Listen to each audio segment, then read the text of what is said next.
दोस्तों, क्या आपको फाइट देखने का शौक है? अगर हाँ, तो आज हम आपको दिखाने वाले हैं दुनिया के कुछ बेहद ही खतरनाक फाइटर जो अपने विशालकाय शरीर और खतरनाक फाइटिंग की वजह से जाने जाते हैं। तो चलिए बिना टाइम गवाए शुरू करते हैं। इमैनुअल यारब्रो।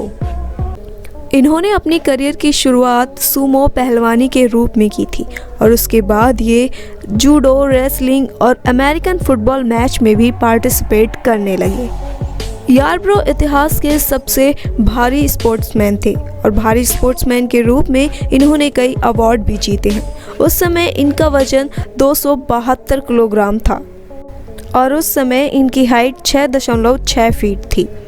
यार सूमो को 1990 के दशक का सबसे बेस्ट सूमो रेसलर माना जाता था, लेकिन वो सूमो पहलवानी की जगह फाइट में भी इंटरेस्ट रखते थे। इसीलिए उन्होंने एमएम फाइटिंग में भी पार्टिसिपेट करने का निर्णय लिया, लेकिन वहाँ पर वो फेल हो गए और उन्होंने अपने एमएमए फाइट के शॉर्ट करियर में 3 फाइट्स में पार्टिसिपेट किया था, जिनमें से वो सिर्फ एक फाइट जीत पाए थे और वो भी अपने बल की वजह से। इन्हें फाइट करने की टेक्निक नहीं आती थी, ये सिर्फ फाइट में अपना वजन ही इस्तेमाल करते थे, इसीलिए ये ज़्यादा लंबे समय तक फाइटिंग में नहीं टिक पाए। जेंट सिल्वा।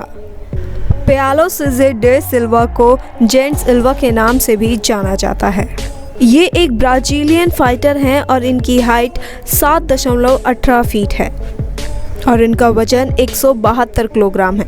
फाइटिंग में आने से पहले ये बास्केटबॉल प्लेयर भी रह चुके हैं और अब ये अपने देश की तरफ से ओलंपिक्स में भी पार्टिसिपेट करते हैं। ये अपने देश के सबसे बेहतरीन साओ पोलो प्लेयर हैं। ओलंपिक में ये मेन टीम में तो नहीं है, लेकिन उसके बावजूद भी ये 4 खेलों में पार्टिसिपेट कर चुके हैं।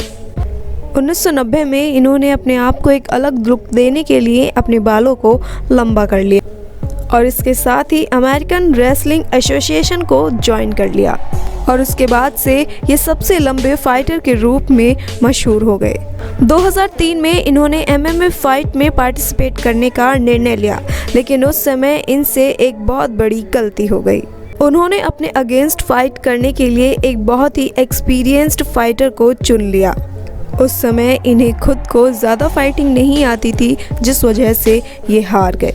उसके बाद से ये दोबारा WWE में वापस लौट आए। एलन कैरेर। एलन जन्म से ही भारी वजन के साथ पैदा हुए थे। पैदा होते ही इनका वजन 6 किलो था और जन्म के 6 महीने बाद ही इनका वजन 18 किलो हो गया। जब ये 18 साल के हुए तो इन्होंने रेसलिंग में पार्टिसिपेट करना शुरू कर दिया और ये हैवी वेट रेसलिंग में पार्टिसिपेट करने लगे।